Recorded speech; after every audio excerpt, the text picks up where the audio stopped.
Olá, tudo bem com você? Seja muito bem-vindo a mais um capítulo do Mundo Corporativo, que hoje se dedica a falar sobre gestão de carreira, gestão de negócio, ambiente organizacional. Acho que esse é o melhor assunto de hoje na conversa que nós teremos com a nossa convidada, a Vânia Ferrari. Vânia Ferrari é especialista na área de treinamento de empresas, de treinamentos corporativos, é da empresa Pensamentos Transformadores. E, além de tudo isso, ela também é autora de 2 livros. Um que está sendo recém-lançado. Eu me refiro aqui ao Crônicas do Bizarro Mundinho Corporativo. Crônicas do Bizarro Mundinho Corporativo. A Vânia também é autora do livro Manual de um Gerente à Beira de um Ataque de Nervos. E por aí você já tem uma ideia do tom da nossa conversa. Vânia Ferrari, desde já, obrigado pela sua gentileza de estar aqui conosco. Um bom dia para você. Bom dia, a honra é toda minha. Vânia Ferrari, reforçando aqui meu agradecimento pela sua presença. Vânia, que bizarrices são essas que você encontrou no mundo corporativo a ponto de você escrever um livro sobre esse assunto? Pois é, muitas bizarrices. As primeiras delas eu colecionei ao longo desses 28 anos de carreira. Então, o primeiro livro e parte do segundo contam histórias reais que aconteceram comigo na minha carreira.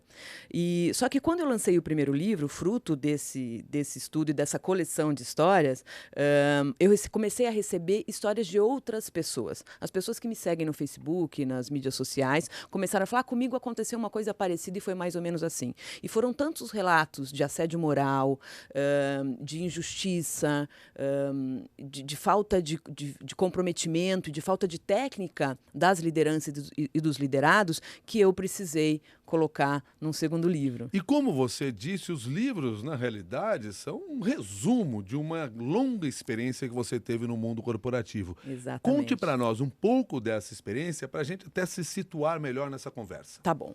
Então, eu trabalhei em empresa a vida inteira, eu fui executiva de empresa a vida inteira. Então, eu trabalhei no Banco Sudameris, na GE, fiquei 3 anos na GE, sou Green Belt pelo programa de Six Sigma da GE, trabalhei na Vivo durante 6 anos, na American, ajudei a startup da American Online no Brasil, entrei na American Online um pouco depois dela ter iniciado as suas operações e cuidei da área de retenção da American Online. Enfim, trabalhei a vida inteira em empresa, foram 28 anos de história. E nas empresas onde eu trabalhava, para as minhas equipes, eu mesma fazia os treinamentos. Então, foi assim que começou essa segunda carreira. Eu montava, por falta de orçamento ou por falta de oportunidade de tempo, eu mesma montava as grades e o conteúdo programático dos treinamentos do meu time. E eu descobri que eu gostava de fazer isso. Eu descobri que eu fazia isso bem. Então, quando eu contratava um consultor externo para dar um treinamento na minha equipe, as avaliações da equipe eram com notas menores do que as que eu recebia. Eu falei: olha, eu acho que eu sei fazer isso. E aí eu pensei assim, quando eu me aposentar, essa pode ser uma segunda profissão. E aí você resolveu se aposentar. Aí eu estou aposentada agora. Aposentada aqui há 2 anos, pelo menos. Faz 2 anos. Aposentada e trabalhando muito com treinamento corporativo. Exatamente. Agora, pergunta aqui pelo Periscope, como contornar essas bizarrices no mundo corporativo de forma positiva? Então, primeiro com muito bom humor. Primeiro com bom humor. Porque quando você encontra uma pessoa na organização que é um sociopata, porque tem muito, a primeira coisa que você tem que fazer é se divertir e falar: é uma patologia, gente, vamos administrar isso. Mas é possível ter bom humor? Há espaço para o bom humor no ambiente organizacional competitivo que nós temos hoje em dia? Eu vou dizer que se não tiver bom humor, você não sobrevive. Aliás, a indústria farmacêutica deve estar super feliz, porque nunca se vendeu tanto remédio. Isso é verdade. Porque as pessoas estão sofrendo, então elas tomam remédio, têm problemas no estômago, porque não conseguem administrar a bizarrice e vai tudo para o estômago. É o que você não fala, a atitude que você não toma. Então as pessoas estão ficando doentes nas organizações. As pessoas são infelizes no ambiente de trabalho? São muito infelizes. Eu infelizmente não tenho a fonte, mas a última informação que eu tive é que só 13% das pessoas no mundo se dizem felizes com o seu próprio trabalho.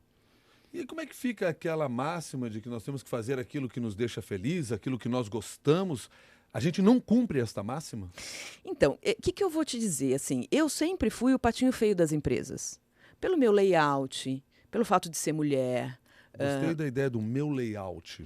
Eu tenho um problema de layout. Não gostei, não. Eu caprichei hoje porque eu vim te ver. Você não tem um problema de layout, longe disso, mas eu gostei da expressão, pelo meu layout.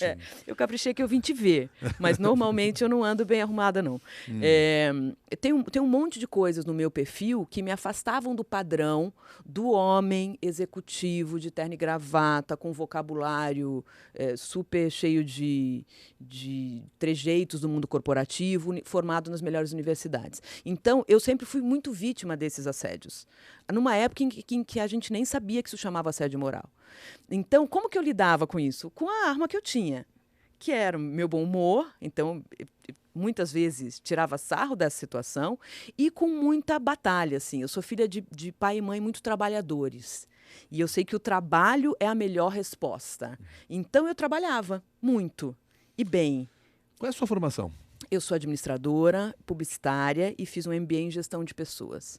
Tudo aqui no Brasil? Tudo aqui no Brasil. Eu fiz um curso na Escola Superior de Comércio na Suíça, mas eu era menina.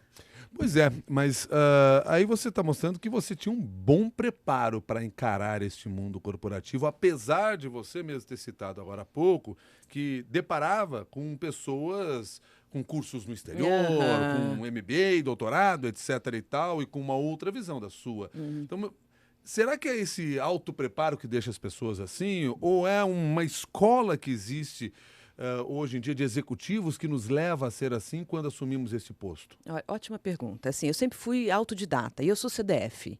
Entendeu? Eu gosto de estudar. Estudar para mim é um prazer, não é uma obrigação. Tanto é que para fazer o meu trabalho hoje, eu estudo muito. Aliás, eu nunca li tanto como eu tenho lido nos últimos 2 anos. E ler me permitiu ter uma visão diferente de mundo. E eu não estou falando só de livros de administração, eu estou falando de livros de poesia, eu estou falando de romance, eu estou falando de história da arte. Então, ler, independente do tema, cria em você condição de repensar o jeito que você está vendo o mundo, cria argumento, cria ideia, então, inovação e até o improviso. Né? Para improvisar, a gente tem que ser muito preparado. Então, hoje o stand-up que eu faço nas empresas é um stand-up de improviso, cuja base é estudo e experiência.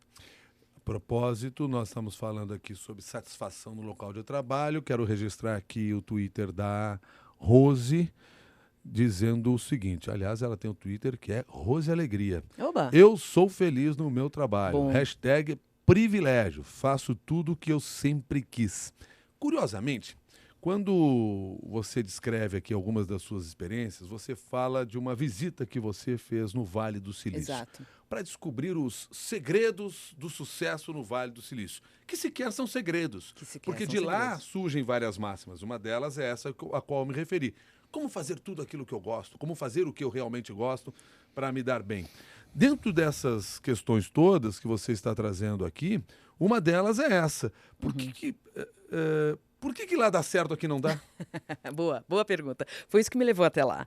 Porque fala-se tanto sobre isso, né? Sobre as empresas digitais e como as pessoas são engajadas e felizes e tal.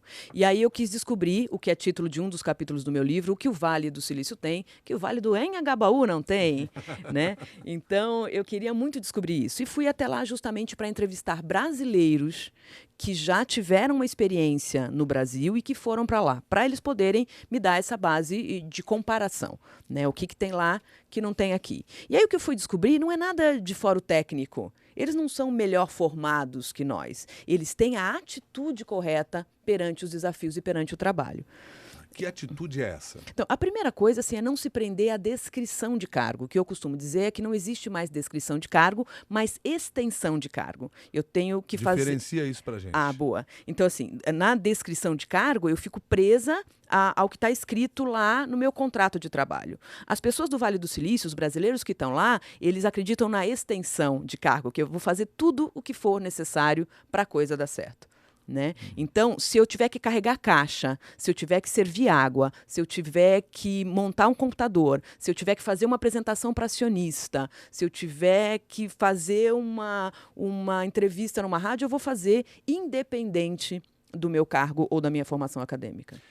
Isso não é uma questão da forma como esses jovens, como essas pessoas que chegam ao mercado de trabalho estão sendo preparadas, que leva a essa diferença de comportamento? Exatamente. Eu acho que tudo está no berço. E aí, eu estou falando de pai e mãe, e eu costumo brincar. O que eu vejo mais nas empresas hoje são meninos e meninas criadas pela avó no carpete, que comem sucrilhos no prato, né? Que a avó corta a frutinha, a pessoa nem sabe que forma que tem a maçã, ela acha que a maçã é quadradinha e branca, né? Porque a avó entrega assim para a criança toda manhã. E aí esses caras chegam na empresa frutos de uma geração onde tudo dá certo, porque no Facebook dá tudo certo, né? No LinkedIn está todo mundo bem.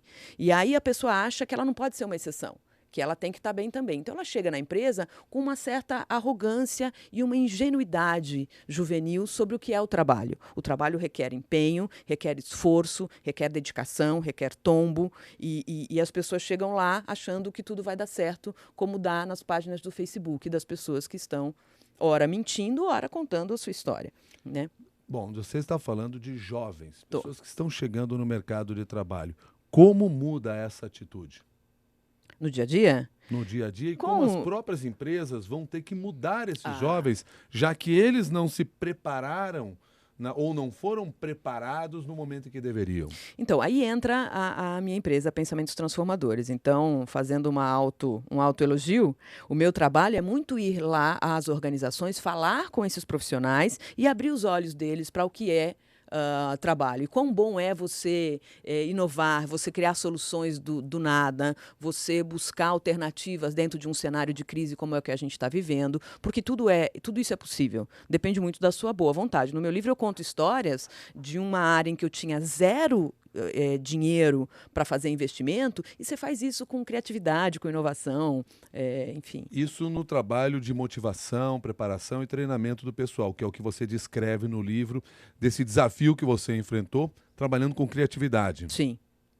Exatamente. Na verdade, assim, as pessoas buscarem coisas que estão além do dia a dia. Porque o que acontece hoje? As pessoas acordam de manhã na segunda-feira, vão bem mal-humoradas para o trabalho, pegam todas o mesmo trânsito, chegam lá e falam, bom, cheguei, o que eu vou fazer? Já sei, vou ler e-mail. E passam a manhã lendo e-mail, fazem 1, 2 reuniões para dar aquela disfarçada, almoçam, passando o tempo do almoço todo reclamando da empresa, do trabalho, da liderança e tal, nunca fazendo uma autoavaliação e uma reflexão sobre o seu desempenho e o seu potencial. É sempre o outro que está errado, né? Então, quando você vê praça de alimentação perto de grandes centros empresariais, está todo mundo reclamando do outro. Ninguém está fazendo uma autocrítica e dizendo, olha, não me preparei bem para essa reunião, não estudei o suficiente. Não, é sempre uma reclamação do outro, né? Aí volta do almoço, vai ler e-mail de novo, né? Então, a pessoa acha que trabalhou muito porque leu 200 e-mails. Não, você não trabalhou.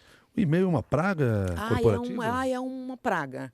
Mas por quê? Porque é uma ferramenta mal utilizada? Porque ela sempre foi uma ferramenta importante, ou pelo menos chega no ambiente de trabalho para ser uma ferramenta importante. Então, mas você falou tudo. Era para ser, mas ela é mal usada. Porque ao invés de a pessoa pegar o problema e resolver, ela encaminha aquele e-mail. Então, não é que ela respondeu 200 e-mails, ela encaminhou 200 desgraças para 200 coitados que vão ter que ler e entender aquilo, né? O trabalho através do e-mail ele é sempre postergado, ele é adiado. A solução, através do e-mail, ela é sempre feita para o dia seguinte. Você está falando aqui em procrastinação? Exatamente. O e-mail é uma ótima ferramenta. O e-mail é o adiamento, a procrastinação do trabalho com o carimbo da empresa. Agora, pois é, e aí como é que você começa a mudar isso dentro do ambiente de trabalho? Como é que um gestor pode começar a mudar essa regra dentro do ambiente de trabalho? Existem pequenas fórmulas que Sim. podem ser implantadas? Então, eu fiz isso em algumas equipes. Por exemplo, em dias ímpares, a gente não podia usar e-mail. Isso é Dias ímpares não poderia usar e-mail? Só pode usar e-mail nos dias pares. O que acontecia nos dias Acontecia ímpares? que as pessoas se falavam. O milagre da comunicação. Mas daí não perdia tempo, pega o telefone, liga para o outro, procura. Não é perder tempo, porque é resolver. Então, eu prefiro que você fique, ao invés de 5 minutos para formular e encaminhar um e-mail, eu prefiro que você fique meia hora, mas resolva. Então, é isso que não está acontecendo hoje, né? As pessoas usam as mensagens de celular para marcar almoço. Demora 6 horas, entendeu? Antigamente, quando não tinha e-mail, e eu trabalhei numa era em que não tinha e-mail, você fala, vamos almoçar? Vamos, está resolvido. Hoje não. Um manda e-mail para um grupo, vamos almoçar? O outro responde, vamos. Aonde? A outro fala, tem uma ideia. O outro responde, também. não acaba nunca. Né? Então, eu acho que a gente precisava voltar a ser mais pragmático. E o que dizer do WhatsApp? Eu costumo dizer, não sei se vou ser processada por isso, mas que quem inventou o WhatsApp foi o demônio e quem inventou o grupo de família no WhatsApp foi a mãe do capeta. Porque o WhatsApp, no final do dia, está matando 1 hora, 1 hora e meia de tempo de cada pessoa. Veja, você acorda de manhã, entra no elevador e ao invés de cumprimentar as pessoas que estão fisicamente com você no elevador, você está olhando para o celular, falando com pessoas que estão a quilômetros de distância e que eu nem sei se estão tão preocupadas com você. Porque se você tem um grupo de pessoas, de amigos da faculdade, que você não vê há 15 anos, e você fala bom dia para elas, o que isso significa na verdade? Versus um bom dia que você dá para uma pessoa que está no elevador na sua frente. Né? Então, assim, eu acho que o WhatsApp tem sim, grandes chances de piorar o processo de comunicação que já é ruim nas empresas e na vida. Tá, a Verônica Cavalcante, através do Twitter, comenta que tem que saber usar, mas considera uma ótima ferramenta. Todas as ferramentas podem ser ótimas se bem utilizadas dentro do ambiente de trabalho ou nas nossas vidas, sem dúvida. Eu tenho um capítulo que é só sobre isso. Você comenta num determinado momento no livro sobre reuniões, ou, aliás, você comentou agora também aqui sobre reuniões, e a Úrsula manda aqui a seguinte pergunta: que fórmula você usou para diminuir o número de reuniões no ambiente de trabalho? Eu simplesmente não ia. Esse é o ponto número 1. Mas o risco de uma demissão hoje em dia para você não comparecer a uma reunião é enorme. Não, na verdade eu quis chocar. Mas na verdade o que acontece é o seguinte: você recebe uma dezena de convites de reunião todos os dias. Você tem uma opção de aceitar ou de negar. Antes de aceitar ou negar, você tem que pensar, porque as pessoas aceitam indiscriminadamente. Quando você pensa sobre isso, você vai refletir: peraí, essa reunião tem a ver com os meus projetos prioritários? Porque pode não estar. E você pode sim negar participar de uma reunião, porque a sua prioridade naquele momento para a sua área é outra. E você vai dizer isso: olha, eu não vou participar dessa reunião porque esse projeto não é prioritário para mim. E você vai explicar. E você vai encaminhar isso para uma outra pessoa que talvez tenha que estar lá no seu lugar. O que acontece é que as pessoas vão reclamando, vão no caminho da sala até a reunião, vão influenciando negativamente outras pessoas, chegam lá, ficam no celular ou no laptop, não participam daquela reunião, portanto, está ali fazendo as pessoas perderem tempo, voltam reclamando. É disso que eu sou contra. Então, assim, você tem que ser seletivo. Com o mundo, com o excesso de informação que a gente tem hoje, o poder de curadoria é o que vai salvar os profissionais. Curadoria de aplicativos, curadoria de reuniões, curadoria de evento. Então, as pessoas estão se lotando de coisas sem saber e sem refletir sobre o que é importante e o que não é. Curadoria do conhecimento. Exato, Milton. Para o que realmente nos interessa. Exato. Isso aqui me remete a um outro ponto que você fala no livro, quando você pede menos achismo e mais conhecimento. O achismo é outra bizarrice do mundo corporativo? Exato. Sabe por quê? Isso é um fenômeno das redes sociais. Porque agora a gente pode opinar sobre tudo. Antigamente, eu não sou médica. Então, se tivesse um médico na minha frente e falasse algo sobre isso, eu dizia: olha, aprendi com você e vou ler mais para poder dar a minha opinião, se é que isso é possível. Porque você é um médico e estudou anos. Hoje, não. Hoje aparece: bom, ou eu vou fazer uma cirurgia bariátrica. Em 5 minutos, especialistas, arquitetos, biólogos, desempregados em geral, estão lá falando sobre um assunto que eles não dominam. E falando com propriedade, defendendo sua opinião e tal. Então, a gente está vivendo o mundo do achismo. Você é contra a tecnologia? Parece, né? Mas não é. Não sou. Eu uso com moderação. Sabe assim, eu tenho dito para os meus clientes que são do mercado de tecnologia, dizendo assim: olha, a indústria da bebida não coloca lá, beba com moderação? A indústria automobilística não diz assim, use o cinto de segurança? A indústria da tecnologia tem que dizer, use com moderação. Que é o mesmo caminho. Bom, nós falávamos agora há pouco que você foi ao Vale do Silício para descobrir algumas verdades, e a primeira que você aponta no livro é: peça desculpa, mas não peça permissão. É isso aí. O que diferencia neste comportamento? Então, o que eu percebi no Vale do Silício, que algumas empresas aqui no Brasil já estão atuando assim, é a horizontalidade. Não existe mais líder de equipe, existe líder de projeto, né? Quando você mata a hierarquia, fica mais fácil fazer assim. Quando você tem uma hierarquia, como das grandes instituições, que para poder mandar um e-mail, o seu líder acaba lendo esse texto, que é um absurdo, isso fica mais difícil. A minha orientação é para você ser mais subversivo mesmo. Vai lá e faz. Se você estudou, Se você leu, se você fez uma boa avaliação do cenário, implementa, pega o resultado e mostra para sua liderança. Eu nunca vi ninguém tomar bronca no trabalho por um trabalho bem feito. Eu já vi gente tomar bronca por grandes erros e com impactos imensos para a organização. Mas se você vai lá e, de forma autônoma, descobre um jeito de fazer o trabalho, vai lá e testa e traz fatos e dados, dificilmente você vai ter um problema. Ao contrário, você vai ter uma promoção. Tá. Outro lema que você trata aqui é não tenha medo de se colocar em posições desconfortáveis. Mas se a gente se coloca em posições desconfortáveis, a gente não bate naquela outra questão da infelicidade no trabalho? O que é essa posição desconfortável que você chama atenção? A minha agora, por exemplo. Porque eu sou super sua fã, sou super fã do programa, assisto em casa e me ver sentada aqui é, no mínimo, desconfortável. Ficou eu agora, depois de ouvir isso. Não, e os olhos são muito bonitos também, isso atrapalha a minha concentração. Mas, enfim, basicamente o que eu ia te dizer é que assim, a gente tem que se colocar em situações onde a gente não é especialista. Então, se meter num projeto cujo tema eu não domino, que vai me obrigar a estudar sobre aquele tema. Me meter numa outra área, porque isso também é um problema grande, que no Vale do Silício não existe mais tanto, que é a departamentalização dos seres humanos. Então, quem é de finanças não fala com marketing. Quem é de marketing não fala com a área comercial. E as pessoas não se metem nas áreas umas das outras, mas deveriam sim. Porque quem está com a mão no pulso do cliente é o atendimento, por exemplo. E ele deveria poder ir lá e falar, esse processo de finanças não está bom.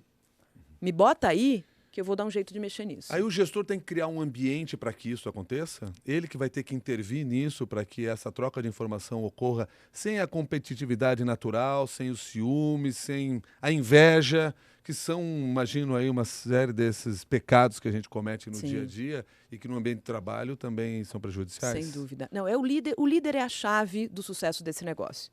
Porque se a gente tem um líder castrador, um líder agressivo demais, ou um líder desatento para os sentimentos da equipe e assim por diante, a gente não consegue criar esse ambiente. O líder é que dá esse tom, né? Do bom humor, do coleguismo, de um ajudar o outro e tal. Quem permite que isso aconteça ou impede que isso aconteça é a liderança imediata. E a gente está tendo um problema sério de liderança. Nós temos... Por que temos um problema sério de liderança? Falta de formação. Porque você é um bom analista e você vira líder no dia seguinte. Você acaba de perder um bom analista e ganhar um péssimo líder. Precisa treinar as pessoas. Então, e não é um treinamento de uma semana. É a formação mesmo, em técnicas de feedback, em gestão de mudança. As situações corriqueiras da empresa agora mudam de patamar. Você tem que olhar com outros olhos. Nós não somos preparados nas escolas de administração, por exemplo, hoje, para sermos bons líderes? Não, infelizmente não. A gente é preparado sobre história, sobre o que já aconteceu. E não existe mais melhores práticas, né? Não existem mais melhores práticas, existe o dia a dia, né? Então a gente fica com essas teorias. A Paula escreveu aqui pelo e-mail e ela diz aqui o seguinte: das coisas que eu mais ouço no meu cotidiano é que eu tenho que ser resiliente. E eu queria entender o que isso significa no dia a dia de um trabalhador. Então, a resiliência de verdade é algo que eu observei em todos os profissionais que eu entrevistei no Vale do Silício. É a competência de não se apegar. Vou simplificar. É o desapego. Porque, às vezes, você está fazendo um projeto e esse projeto perdeu prioridade ou ele vai ser feito de uma outra forma por uma outra equipe, já que existem fusões e aquisições o dia inteiro acontecendo na empresa. As pessoas ficam apegadas àquilo, elas não querem mudar. Não querem mudar o jeito de fazer trabalho. Então, senhores, agora a gente não vai mais trabalhar com e-mail, agora a gente vai trabalhar presencialmente todos os dias ímpares. A quantidade de pessoas que resiste a isso de forma agressiva é muito grande. Ao invés de você falar, peraí, deixa eu fazer desse outro jeito, pode ser mais legal.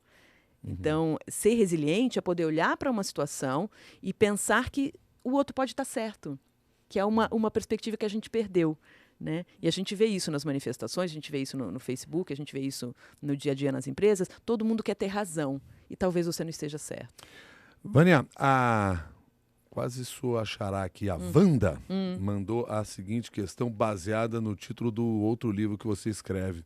Ela quer saber se você trocou a sua função, se você saiu de dentro do ambiente de uma organização para ir para a área de treinamento porque você estava à beira de um ataque de nervos. Não, eu sempre adorei liderar. Sempre adorei. Eu acho que é algo que eu tenho talento para fazer, né? Administrar conflito, entender cada indivíduo e as suas peculiaridades, entender como ele melhor trabalha, em que posição, entender qual é o liderado que eu tenho que está mais perto, qual é o liderado que eu tenho que dar mais autonomia. Então, isso é algo que eu gosto de fazer e que eu li muito e estudei muito e observei muito para chegar nesse nível. O que aconteceu com o livro, e que depois gerou essa minha segunda carreira, é que as pessoas leem e falam, nossa, é isso mesmo. E aí eu acho que hoje eu ajudo mais, ao invés de um grupo de 40, 80 pessoas, eu ajudo mais numa plateia de 800, numa plateia de 1.000 pessoas, falando com líderes e liderados acerca desses temas e gerando insights nessas pessoas para que no dia seguinte ela possa sentar na cadeira de um jeito diferente. A Júlia gostou mesmo foi da sua ideia de desenvolver treinamento a custo zero. Que foi o que você aplicou nas suas empresas ou nas empresas pelas quais passou quando faltava verba para isso. Certo. Então ela quer que você traga mais um exemplo de uma ação que você desenvolveu na sua empresa e que trouxe resultado positivo. Então, uma coisa bem legal. Muita gente me escreve dizendo que usa os meus vídeos no YouTube e os meus vídeos no Facebook para treinar a equipe. Isso é custo zero.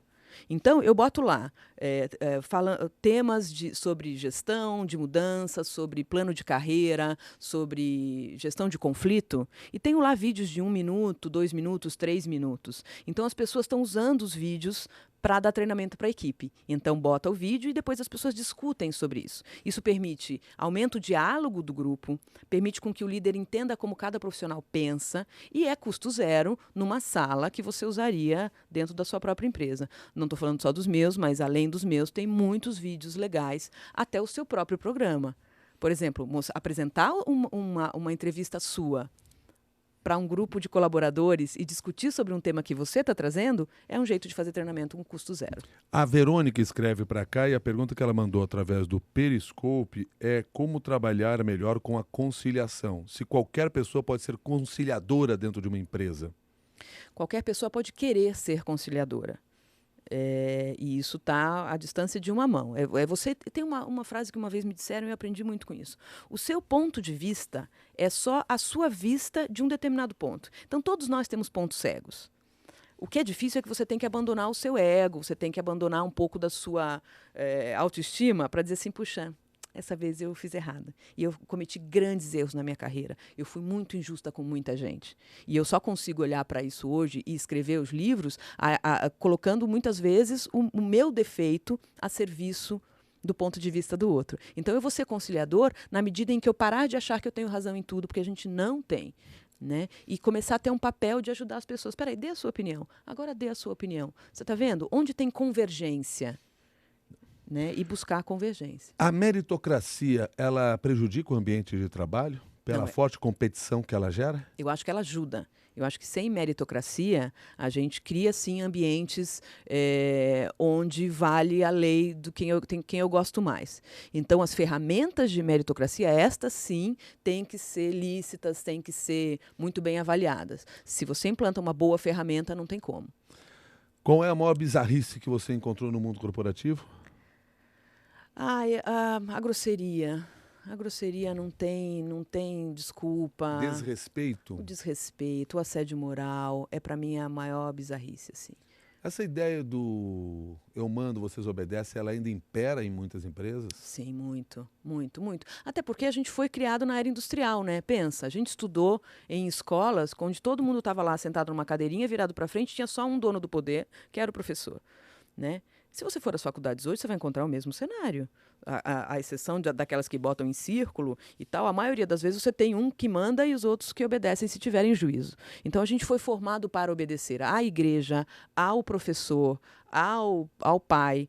Então, quando a gente chega na organização, a gente quer reproduzir esse modelo.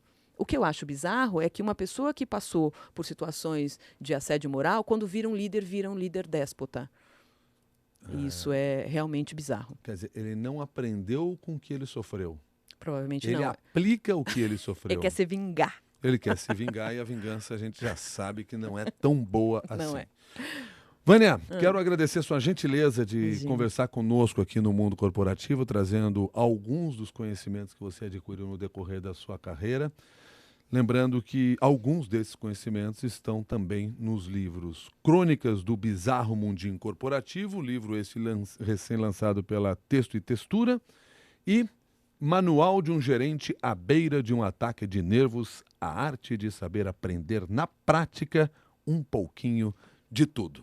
Quero agradecer também as pessoas que participaram aqui desse Mundo Corporativo, seja no Periscope, enviando suas perguntas, pelo e-mail, ao vivo no site da CBN. Muito obrigado, Vânia. Parabéns pelo seu trabalho. Até uma nova oportunidade. Muito obrigada. Até mais. Até mais. Muito obrigado a você e até um próximo capítulo do Mundo Corporativo.